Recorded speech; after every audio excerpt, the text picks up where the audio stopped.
Greetings, salutations. This is Notorious, and I realized the bad fox is going to read you a poem.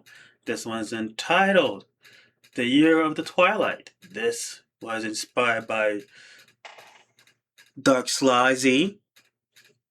You'll see the link in your work now. Happy Year of the Horse, though this is late. I do have a bunch of New Year's poems that I posted and that I wrote in New Year's Day, but didn't get to until March 31st. So yeah, late as fuck. But without any further ado, let's play some ear drums.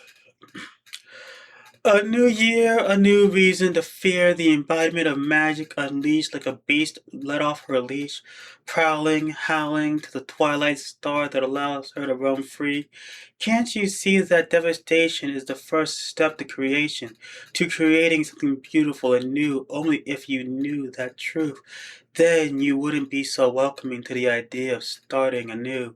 For as we all turn over a new leaf by doing our best to destroy everything we used to be, for even if a sliver of your past remains, it can always come back to stake its claim on what you once were and how you should always remain.